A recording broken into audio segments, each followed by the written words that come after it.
The Department of Justice deciding not to charge Goldman or any employees, saying its case is not strong enough to prove that the bank was profiting from the same products that caused significant losses for its customers. Has justice been served? Bill Black of the University of Missouri says no, while CNBC contributor Bethany McLean says not so fast. I agree. People's behavior during this crisis was unethical. It was abhorrent. It was every word you can come up with for wrong. But if you're going to bring a case against Goldman Sachs, you have to bring a case against every single other Wall Street firm, as well as every mortgage originator, as well as every homeowner who lied on his or her mortgage application. Right. You can't just single out one firm and say, okay, we're going to charge Goldman, and we're not bringing charges against everybody else. That's wrong. Yeah, it's a great All point. Prosecutions have to.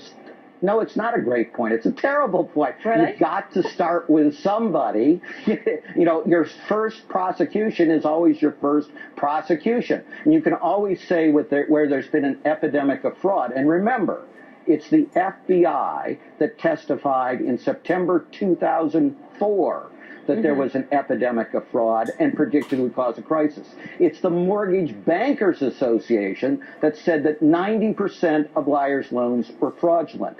It's everybody that's investigated that says that it is overwhelmingly the lenders who put the lies in the liars' loans. It's the Federal Housing Finance Administration showing that people knew they were purchasing bad everybody packages except the and prosecutor. not excluding them. Except the Defense Department. Look, this is important. Group of prosecutors. Yeah. This is an important conversation. A different group of prosecutors got over 1,000 convictions. All right, we'll leave it there. Thank you so much for your insights. You don't get a conviction. We appreciate it. Thank you so much. Have a good weekend. We'll see you soon.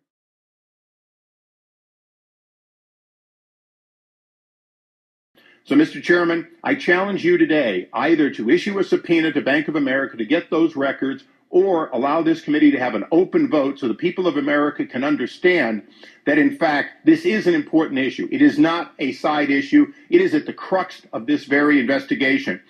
Mr. Chairman, I call on you today to issue that subpoena. It is that important that I bring it up at this hearing, and I call for you, if you cannot do it, to step aside and allow the committee to have a vote, and I yield back. Let me just respond to the gentleman. I see he's sort of worked up over that issue. Yes, Mr. Chairman, I am worked up because we need to protect the American people. We won't do it if we don't investigate this corruption. Let me respond to you by saying to you, number one, the Justice Department is looking at it. Mr. Chairman, that's what the chairman of this committee said previously as an excuse. It turns out they didn't. It turns out the Senate Ethics Committee has failed to act and said, in fact, there was no ethical violation. We're beyond ethics here. We're at a point where the American people at least should know who they gave money to or benefit to, how they did it, and so on. We have ignored that paper. I have never seen this committee refuse to at least ask to see documents before deciding to ignore them. Before we go to our witness, let me just say to you that I did not say the Senate Ethics Committee was looking at it. I said the Justice Department, which is a difference. Mr. Chairman, if the Justice Department had subpoenaed the audio tapes, they would have them. They didn't, and it appears as though Bank of America allowed them to become destroyed, or they were destroyed in the last days of Countrywide. But more important, those documents, as we've been told, have not, in fact, been subpoenaed. The Justice Department does not have the boxes of documents that Bank of America has gathered, but will not turn over without a subpoena for reasons of privacy.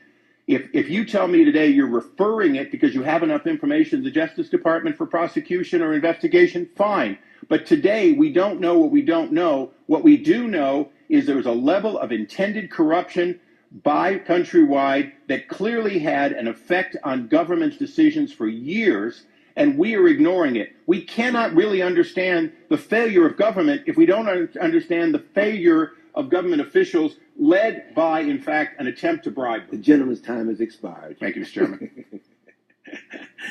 Let's move forward.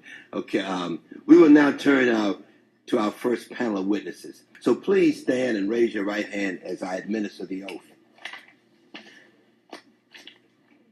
Do you solemnly swear to tell the truth and nothing but the truth? If so, answer in the affirmative.